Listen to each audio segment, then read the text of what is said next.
Preparing அ working பைபிளியோகிராஃபி. ஒரு bibliography நம்ம work பண்ணுறோம் அப்படின்னா அதை நம்ம எப்படி ப்ரிப்பேர் பண்ணணும். Bibliography for written assignment is an alphabetic list of all source material. இப்போ நம்ம ஒரு பைபிளியோகிராஃபி நம்ம ஒரு அசைன்மெண்ட்டுக்கு நம்ம ரைட் பண்ணுறோம் அப்படின்னா அது எப்படி ரைட் பண்ணுவோம், ஒரு ஆல்ஃபபெட்டிக் லிஸ்ட்டில் தான் நம்ம அந்த ஒரு சோர்ஸ் மெட்டீரியல்னு தான் நம்ம ரைட் பண்ணணும் அப்படிங்கிற, அதாவது அந்த ஒரு சோர்ஸில் தான் நம்ம ரைட் பண்ணணும். To which reference has been made. நிறைய எந்த ரெஃபரன்ஸ் வேணால் நம்ம எடுத்துருக்கலாம், ஆனால் எடுத்து முடிச்சுட்டு கடைசியாக நம்ம லிஸ்ட் பண்ணும்பொழுது எப்படி இருக்கணும், ஆல்ஃபபெட்டிக்காக தான் நம்ம list போடணுன்றாங்க. There are different ways of referencing book, journals, articles, and other documents, and these are detailed in chapter 10. So அதுக்கு டிஃப்ரெண்ட் வேஸ் இருக்குது. நம்ம எந்த மாதிரியான புக்ஸெல்லாம் ரெஃபர் பண்ணலாம், எந்த மாதிரி ஜேர்னல் ஆர்டிகல்ஸ்லாம் நம்ம படிக்கலாம், ஸோ எந்த விதமான ஒரு டாக்குமெண்ட்ஸ் நம்ம பார்க்கலாம் அப்படிங்கிற ஒரு டீட்டெயில் எல்லாமே வந்துட்டு டீல் பண்ணுது அப்படிங்கிறாங்க. இது ஒரு சாப்டர் 10லையும் இதை பற்றி கொடுத்துருக்குன்றாங்க. சரி, அதை விட however the essential information required for all reference. எல்லா ரெஃபரன்ஸுக்கும் நம்மளுக்கு வந்து தேவைப்பட்ட ஒரு எசென்ஷியலான இன்ஃபர்மேஷன் என்ன அப்படின்றத பார்த்தா, ஒன்று ஆத்தர்ஸ் சர்நேம் அண்ட் இனிஷியல். ஆத்தருடைய சர்நேம் தேவை. ஒரு பைபிளியோகிராஃபி நம்ம எழுதுகிறோன்னா அதுக்கு ஆத்தருடைய சர்நேம் தேவை அண்ட் அவங்களுடைய இனிஷியல் நேம் நமக்கு தேவை. இதே ஒரு ஒரு அந்த ஆத்தர் வந்து ஒரு உமனாக இருந்தாங்க அப்படின்னா அவங்களுடைய spell out her first name மட்டும் நம்ம சொன்னால் போதும். யூஸ்வலாக அவங்களோட ஃபர்ஸ்ட் நேம் மட்டும் சொன்னால் போதுன்றாங்க. The name of the article and or journal of the book. இப்போ நம்ம ஒரு தீசிஸ் எழுதுகிறோம் அப்படின்னா, ஒரு அசைன்மெண்ட் நம்ம எழுதுகிறோம் அப்படின்னா அந்த அசைன்மெண்ட் வந்து ஒரு நாவல் வந்து எழுதியிருப்போம். அந்த நாவலோடைய நேம் என்ன, அது எந்த ஆர்டிக்கல்லேருந்து வந்திருக்கு, அதோடைய எந்த ஜேர்னல்லேருந்து வந்திருக்கு, இல்லை எந்த புக்லேருந்து நம்ம எழுதியிருக்கோம், இதே நம்ம கரெக்டாக நம்ம சொல்லணும். அடுத்து இம்ப்ரிண்ட், எங்கே பப்ளிஷ் பண்ணாங்க, பப்ளிஷர் யார், டேட் ஆஃப் பப்ளிகேஷன் என்ன, இது எல்லாமே வந்து அதில் பிரிண்ட் பண்ணியிருக்கணும் அப்படிங்கிறாங்க. Since work bibliography is being prepared, it is useful to add 3 further item of information. ஒரு பைபிளியோகிராஃபி நம்ம ரைட் பண்ணுறோம் அப்படின்னா என்னென்னலாம் நம்ம ப்ரிப்பேர் பண்ணணும் அப்படிங்கிறது கீழே பார்க்கலாம். First of all call number of book or journal. நம்மளுக்கு வந்து எத்தனை புக்ஸ் நம்ம இருக்குது, இதை பற்றி எத்தனை புக்ஸ் எல்லாம் சொல்லியிருக்காங்க. த கால் நம்பர் ஆஃப் புக், அந்த புக்கோடைய நம்பர் இருக்கும். அந்த புக்கில் வந்து கீழே நம்பர் கொடுத்துருப்பாங்க இல்லையா, எனக்கு வந்து இந்த மாதிரி கால் பண்ணுங்க அப்படின்னு. ஸோ அந்த கால் நம்பர் வந்து நம்ம தெரிஞ்சுக்கணும். அப்புறம் ஜேர்னல், அந்த என்ன ஜேர்னலில் ரைட் பண்ணியிருக்காங்க அப்படிங்கிற அந்த பைபிளியோகிராஃபி நம்ம தெரிஞ்சுக்கணுன்றாங்க.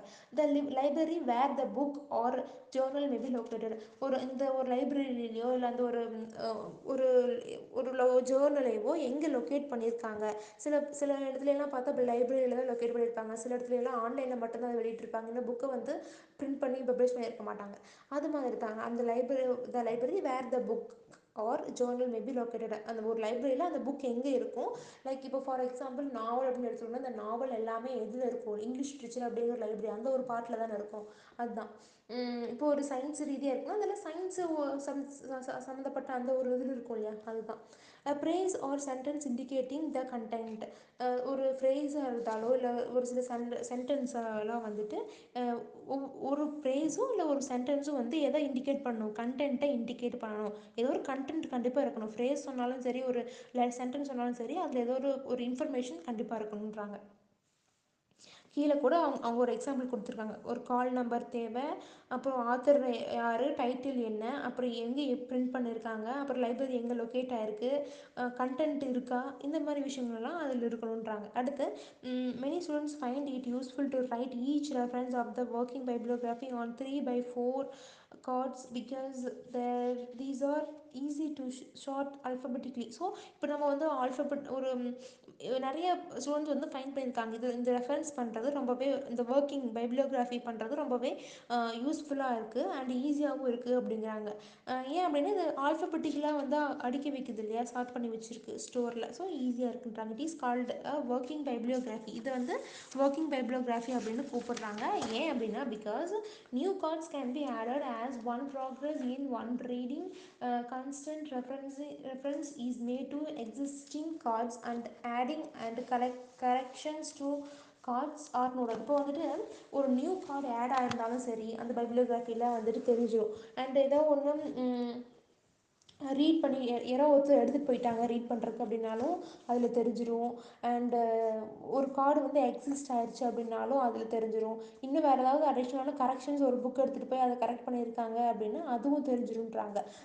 A typical reference card is shown on the proceeding page or preceding பேஜ்லேயே வந்து typical reference card is shown. Typical reference கார்டில் ஒரு முன்னாடி பேஜ்லேயே சொல்லிடுவாங்க அப்படிங்கிறாங்க. The use of a card bibliography save time. நம்ம கார்டு நம்ம யூஸ் பண்ணுறோம், ஒரு பைபிளியோகிராஃபி கார்டு நம்ம யூஸ் பண்ணுறோம் அப்படின்னா அது டைமை சேவ் பண்ணுறது தான் அப்படின்றாங்க. ஏன்னா நமக்கு ஈஸியாக தெரிஞ்சிடும் இல்லையா, இங்கே தான் இருக்குது, இந்த இடத்துல தான் இருக்குது அப்படிங்கிறது நமக்கு தெரிஞ்சிடும். அதுதான். If a book or journal need to be relocated. இப்போ வந்து ஒரு புக்கோ இல்லை ஒரு ஜேர்னலோ வேற ஒரு லொக்கேட்டட் பண்ணணும் அப்படின்ற ஒரு நீட் இருந்துச்சுன்னா no time is lost in searching for all the call number. So நம்ம வந்துட்டு ரொம்ப டைம் எடுத்துக்க வேண்டிய அவசியமும் இருக்காது. ஏன்னா அதில் வந்து ஒரு கால் நம்பரும் இருக்கு இல்லையா. So no time is lost. அந்த டைம் சர்ச் பண்ணுறதுனால அந்த டைம் எதுவுமே லாஸ்ட் ஆகாது, ஏன்னா அதில் கால் நம்பர் இருக்குது அப்படிங்கிறாங்க. New reference can be added to the sequence easily. So new ரெஃபரன்ஸும் அந்த சீக்வன்ஸில் ஈஸியாக ஆட் பண்ணிட முடியும். At the typing stage the bibliography can be typed directly from the information record on the cards. ஸோ டைப்பிங் பண்ணக்கூடிய அந்த ஒரு ஸ்டேஜில் பைபிளியோகிராஃபி ரொம்பவே யூஸ்ஃபுல்லாக இருக்குது. டைரெக்டாக இருக்குது. ஒரு இன்ஃபர்மேஷனை, ஒரு ரெக்கார்ட் பண்ணி வச்சுருக்க இன்ஃபர்மேஷனை வந்து ஒரு கார்டில் இருக்கக்கூடிய இன்ஃபர்மேஷன் நம்ம ஈஸியாக டைப் பண்ணுறதுக்கு பைபிளியோகிராஃபி ரொம்பவே யூஸ் ஆகுதுன்றாங்க. அடுத்து டேக்கிங் நோட்ஸ். நம்ம நோட் எடுத்து வச்சுக்கிறது இம்பார்ட்டண்டான ஒரு விஷயம். என்னென்னா use a separate card for each idea, fact R concept.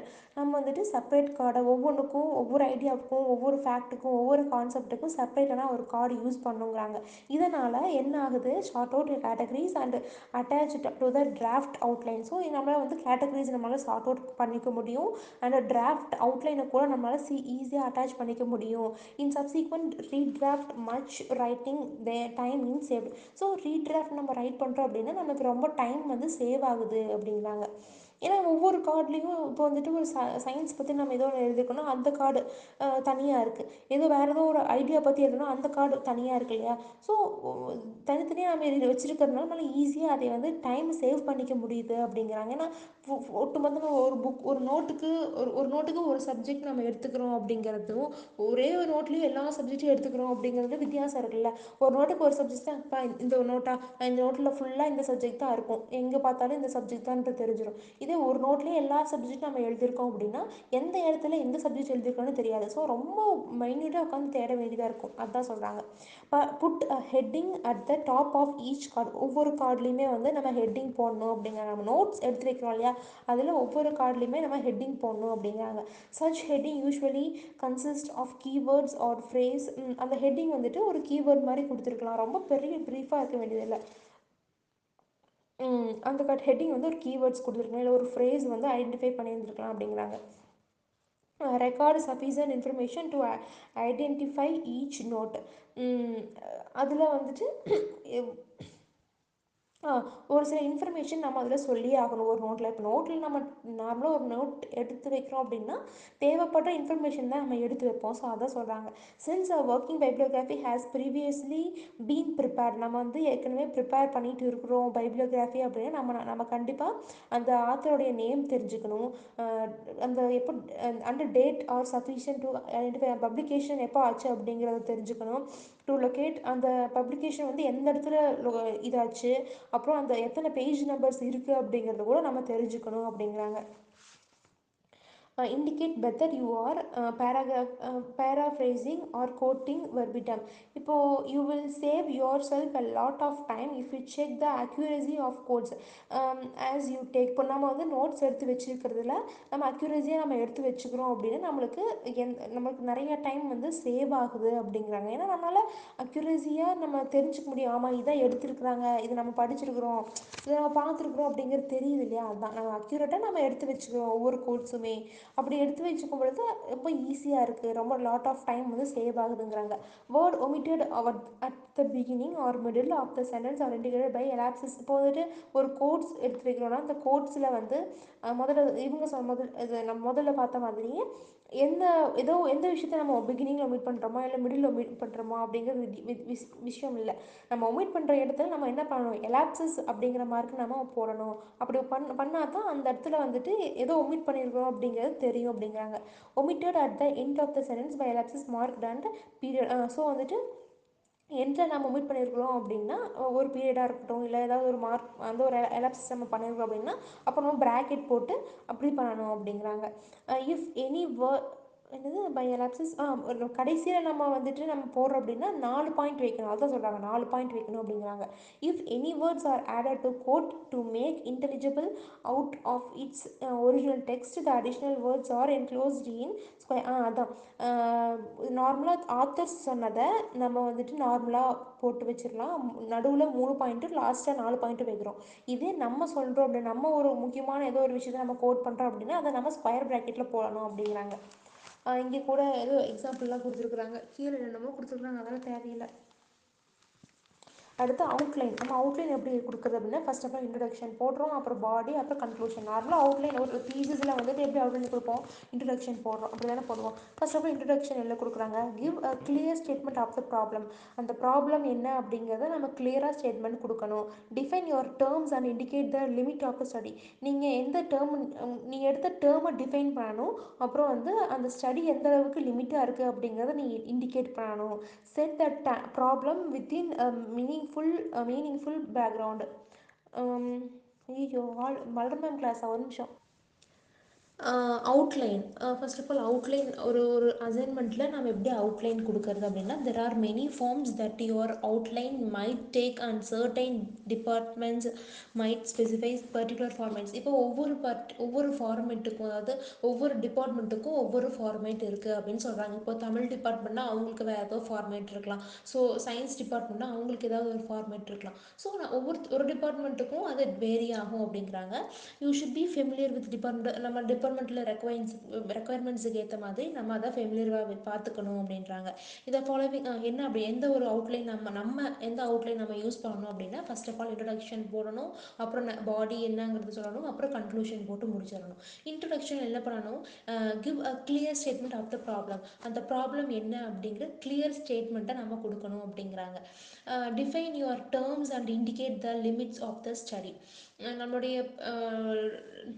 நம்ம படிக்கிற அந்த ஸ்டடியில் என்ன டேர்ம் இருக்குது, அப்புறம் அதில் எவ்வளோ லிமிட்டாக படிக்கிறோம் அப்படிங்கிற அதை வந்து டிஃபைன் பண்ணணும் அப்படிங்கிறாங்க. அப்புறம் எந்த அளவுக்கு நம்ம லிமிட்டாக அந்த ஸ்டடி கொடுத்துருக்கோம் அப்படிங்கிறத indicate பண்ணுன்றாங்க.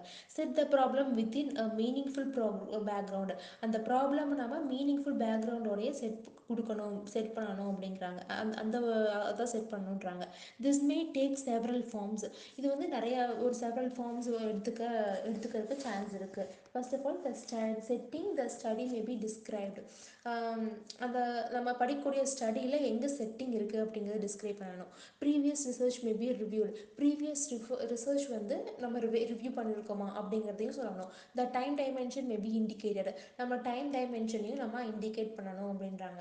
The introduction should provide the reader with all the necessary information for what is to follow. The introduction should provide the reader. Reader வந்துட்டு கண்டிப்பாக இன்ட்ரடக்ஷனுங்கிறத நம்ம கொடுத்தாகணும். இது வந்து ரொம்ப நெசசரியான ஒரு இன்ஃபர்மேஷனாக இருக்க போகுது. இதிலிருந்து தான் நம்ம என்ன ஃபாலோ பண்ணுறோம் அப்படிங்கிறது தெரியும் அப்படிங்கிறாங்க. Try to keep this section crisp and informative. இந்த செக்ஷன் அதாவது இன்ட்ரடக்ஷன்லேயே நாம் ஒரு ஒரு கிறிஸ்பான இன்ஃபர்மேஷனாகவும் ஒரு முக்கியமான இன்ஃபர்மேஷனையும் நம்ம கொடுக்கணும். இன்ஃபர்மேட்டிவாக இருக்கணும், அட் த சேம் டைம் கிறிஸ்பாகவும் இருக்கணும், போர் அடிக்கக்கூடாது அப்படின்னு சொல்கிறாங்க. பாடி எப்படி இருக்கணும்னா this section should be logical development. இந்த செக்ஷன் வந்து கண்டிப்பாக லாஜிக்கல் டெவலப்மெண்ட்டாக இருக்கணும். அந்த அந்த ஆர்குமெண்ட் வந்து ரொம்ப லாஜிக்கான டெவலப்மெண்ட்டாக தான் இருக்கணும் அப்படிங்கிறாங்க. அப்புறம் பர்டிகுலர் பாயிண்ட் ஆஃப் வியூவை நம்ம கரெக்டாக டிஸ்கிரைப் பண்ணணுன்றாங்க. It should be an attempt at a progressive solution to the problem stated in the introduction. So இன்ட்ரடக்ஷனில் இருந்து அடுத்து வரக்கூடிய அதுலேருந்து தான் இது அட்டெம்ப்ட் ஆகுது அப்படிங்கிற அந்த ஒரு சொல்யூஷன் வந்து நம்ம கொடுத்தாகணும். ஒரு ப்ராப்ளம் இருக்குன்னா அந்த ப்ராப்ளம்கான சொல்யூஷன் அந்த இன்ட்ரடக்ஷன்லேருந்து இப்போ இங்கே என்ன நடந்துட்டுருக்குங்கிறத சொல்லணும். The headings used in your cards and notes may prove suitable as points to be developed into one or more paragraphs. இப்போ அந்த ஹெட்டிங்ஸ் நம்ம கார்ட் நோட்ஸ் எடுத்து வச்சுருக்கோம் இல்லையா, அதுதான் the headings used in your card notes. நம்ம card நோட்ஸ்லேருந்து நம்ம ஹெட்டிங் அதை வச்சு யூஸ் பண்ணணும். மே ப்ரூவ் சூட்டபிள் ஆஸ், நம்ம அந்த பாயிண்ட்டுக்கு சூட்டபிள் ஏற்ற அந்த ஹெட்டிங்ஸ் தான் நம்ம அதில் போடணும் அப்படிங்கிறாங்க. அது மேபி பேராகிராஃபாக இருக்கலாம், இல்லை சைட் ஹெட்டிங்காக இருக்கலாம். அப்புறம் end over to keep this section moving, to not get lost in irrelevant detail and padding. So இந்த எண்ட் ஓவரில், இந்த பாடியோட எண்ட் ஓவரில் வந்துட்டு நம்ம மூவ் பண்ணிகிட்டே இருக்கணும். ஒரு கதை ஒரே இடத்துலையே இருக்காமல் அந்த இடத்த தாண்டி போய்கிட்டே இருக்கணும். இது வந்து irrelevant டீட்டெயிலாகவும் இருக்கக்கூடாது, அட் த சேம் டைம் பேடிங்காகவும் இருக்கக்கூடாது அப்படிங்கிறாங்க. கன்க்ளூஷன் எப்படி இருக்கணும், இந்த செக்ஷன் வந்துட்டு ஃபைண்டிங் ஆஃப் த ஸ்டடி, நம்ம என்ன ஸ்டடி பண்ணியிருக்கோம் அப்படிங்கிறத நம்ம ப்ரெசென்ட் பண்ணுறது. ஆல் ஓவர் த தீசிஸில் வந்து நம்ம என்ன ஸ்டடி பண்ணியிருக்கோம் அப்படிங்கிறத ப்ரெசென்ட் பண்ணுது. அண்ட் அதுக்கான சொல்யூஷனை நம்ம கொடுத்துறோம் அப்படிங்கிறது இங்கே கன்க்ளூஷனில் தான் நம்ம சொல்யூஷன் கொடுக்க போகிறோம். ஆர் த அப்ரோச், அந்த சொல்யூஷன், அந்த ப்ராப்ளமுடைய சொல்யூஷனை நம்ம இந்த இடத்துல நம்ம அப்ரோச் பண்ணுவோம் அப்படின்றாங்க. Your study may of course throw up further problem for investigation studies usually do. நம்ம ஸ்டடி வந்து நம்ம இந்த கோர்ஸ் நம்ம பண்ணுறோம் அப்படின்னா இந்த கோர்ஸ் வந்துட்டு இந்த கோர்ஸில் இருக்கிற ஃபுல் ப்ராப்ளமையும் நம்ம இன்வெஸ்டிகேட் பண்ணி தான் நம்ம அதே கன்க்ளூஷனில் கொடுப்போங்கிறாங்க. ஸ்டடீஸ் யூஸ்வலி டூ, நம்ம படிக்கிறதுனால மட்டும்தான் நம்ம இந்த மாதிரி இன்ட்ரடக்ஷனும் பாடிலையும் கன்க்ளூஷனில் வர சொல்யூஷனையும் நம்ம கொடுக்க முடியும். above all the conclusion should not be regulation for material already covered. above all the conclusion should not be இது இல்லாமல் இந்த கன்க்ளூஷன் வந்து முடியாது, கவர் ஆகாது. இந்த பாடி இன்ட்ரடக்ஷன் இருக்கிறதெல்லாம் இல்லாமல் கன்க்ளூஷன் வந்து போட முடியாது, அது வந்து ஒரு கம்ப்ளீட்டாக ஆகாது, ஃபுல்ஃபில் ஆகாதுன்றாங்க. அதுக்கப்புறம் ஃபஸ்ட் டிராஃப்ட், இதுக்கப்புறம் நம்ம டிராஃப்ட் வைக்கணும் இல்லையா. ஸோ ஃபஸ்ட் டிராஃப்ட்டு இல்லாட்டி ஒரு ரஃப் டிராஃப்ட்னு சொல்லலாம். armed with the assignment outline and reading notes, you are ready to proceed to the writing of the first or rough draft. நம்ம வந்துட்டு அசைன்மெண்ட்டோடைய அவுட்லைன் இருக்கு இல்லையா, அதை நம்ம கரெக்டாக ஆர்டர் பண்ணி வச்சுக்கணும். அப்புறம் நம்ம நோட்ஸ் எல்லாம் மறுபடியும் ரீட் பண்ணி பார்த்து எந்த மாதிரி ப்ரொசீட் பண்ணணும், எது ஃபஸ்ட்டாக இருக்கணும் அப்படிங்கிறத, எது ஃபஸ்ட்டாக இருக்கணும் இல்லை எது ரஃப் டிராஃப்டில் போடணும் அப்படிங்கிறத நம்ம கரெக்டாக ப்ரொசீட் பண்ணணும் அப்படிங்கிறாங்க. அதாவது எது ஃபஸ்ட்டில் போகணும், எது லாஸ்ட்டாக தள்ளிடணும் அப்படிங்கிறத ப்ரொசீட் பண்ணோம் அப்படிங்கிறாங்க. இந்த actual mechanism of writing are detailed in part 2 of the book. So இப்போது ஆக்சுவல் மெக்கானிக்ஸ் எல்லாம் இருக்கும் இல்லையா, ஸோ அதையெல்லாம் ஒரு பார்ட் 2 புக்கில் நம்ம டீட்டெயிலாக சொல்லலாம். இதில் ரஃபாக ஒரு ஃபஸ்ட்டு டிராஃப்ட்லேயும் நம்ம நார்மலாக மொத்தமாக என்ன தான் சொல்ல வராங்க அப்படிங்கிறத நம்ம சொல்லிடணும். If you are to proportion your available time in the manor suggest on P10, என்னமோ சொல்கிறாங்க P10, you will need to commerce your first draft well before the due date. நம்மளுடைய ஃபஸ்ட் டிராஃப்ட் இருக்கு இல்லையா, அதே வந்து கரெக்ட் டைமில் நாம் propose பண்ணணும். கரெக்ட் டைமில் நம்ம அந்த ஒரு இப்போது 10 மணி அப்படின்னா அந்த 10 மணிக்கு அந்த ஒரு 10 மணிக்குள்ளே நம்ம போட்டுருணும் போல். அந்த PM something suggested on P10 you will need to commerce your first draft நாம் இந்த ஒரு டியூ டேட்டுக்குள்ளே முடிக்கணும் அப்படின்னா அந்த ஒரு டியூ டேட்டுக்குள்ளே அந்த அசைன்மெண்ட் நம்ம முடிச்சாகணும். It helps allow a period of time elapsed between writing first draft and subsequent revisions. So இந்த ஒரு டைமை நம்ம எடுத்துக்கிட்டோம் அப்படின்னா இன்னும் கொஞ்சம் அதிகமாக டைம் இருக்கும் எதை ரைட் பண்ணுறதுக்கு, ஃபஸ்ட் டிராஃப்ட்டுக்கும் அண்ட் சப்சீக்வெண்ட் ரிவிஷனுக்கும் இடையில இன்னும் கொஞ்சம் அதிகமான டைம் வந்து எலாப்ஸ் ஆகும். Approaching one's writing anew makes more obvious its deficiencies omission.